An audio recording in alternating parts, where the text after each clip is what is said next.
can't live without my wife. You have to really get comfortable with being alone, and it's very uncomfortable. Divorce is not good for the child. I got divorced when I was 30 years old, and the hardest part about it was the guilt, shame, and regret cycle after the divorce.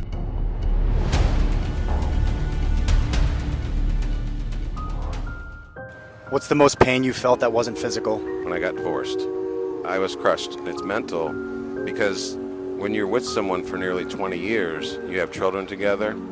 I'm not a big fan of getting divorced and then never speaking to each other ever again. To me, that's wrong. I have no animosity towards my ex-wife, and we're still good friends.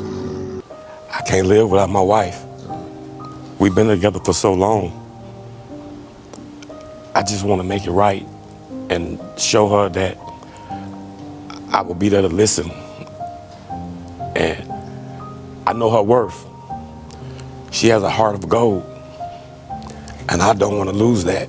Something that you don't hear men talk about is coming out of divorce and having to rebuild their life. Rebuild who they are, rebuild their career, literally starting from scratch. Take me, for instance. Here I am. Divorce is not good for the child, but staying in a chronically unhappy, conflicted, negative relationship is worse. When you go through a divorce, be really careful not to talk bad about the other person, because that child is half you and half them. If you're talking bad about their mother, they feel bad about themselves. Got married real young. My first wife passed away. And then I waited, and when I was like 40, I married, and I had 4 stepchildren. And I was working oil field construction, making about $28.40 an hour. Bought a motor home, bought a house, bought a fixer-upper house, you know, all the stuff, you know. And I worked, you know, literally 7 days a week, 24/7. Try to keep my wife happy and take care of my stepchildren. After about 10 years, she decided she wasn't happy. She wanted to leave, and she left the children with me. And after a couple weeks, I said, you know, you need to take them with you, you know. By that time, she'd already drawn her money out of the bank, hired a lawyer, and then I got served with papers to vacate my house within 10 days. The sheriffs came out, and within that 10 days, and told me I have to pack up my stuff and leave. And I started loading up my stereo system and things like that. And they said, no, only your personal effects. I was only allowed to take my clothes.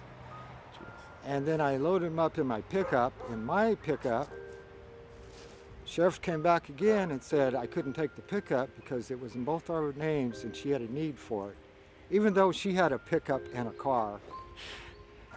So I had to unload the pickup and stuff everything in a duffel bag, and that was it. I hitchhiked out with nothing, you know. And I hated God, I hated life, everything, you know, because I did the American dream, you know. Went to church every Sunday and, you know, worked hard and everything, saved my money, you know. Was a good citizen and lost everything. I got divorced when I was 30 years old, and the hardest part about it was the guilt, shame, and regret cycle after the divorce. And this is a natural occurrence for the end of a divorce or a relationship, where you start to regret never being with that person, and then also feeling guilty and shameful for how you showed up.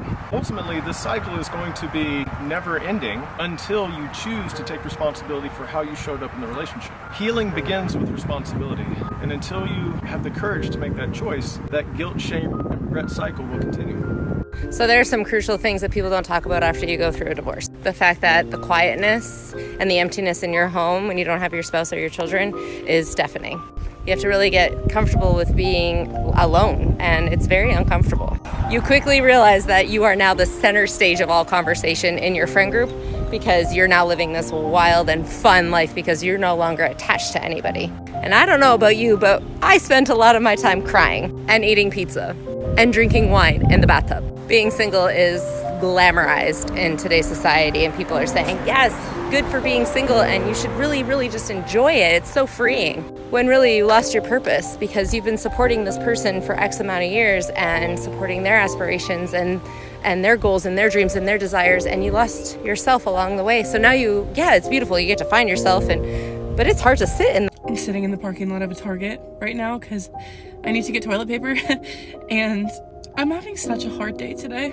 I keep having this reoccurring thought in my head, and this is probably TMI for the internet, but I don't care because that's what I do. And the thought is, how does he not care?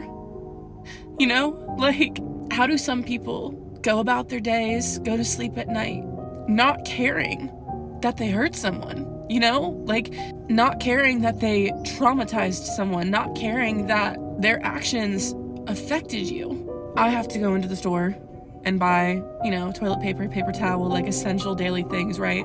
And for some reason, it's making me so sad because I'm just thinking about, like, life really does go on. You have to keep buying groceries. You have to keep showing up. No matter how heartbroken you are, the cycle keeps going.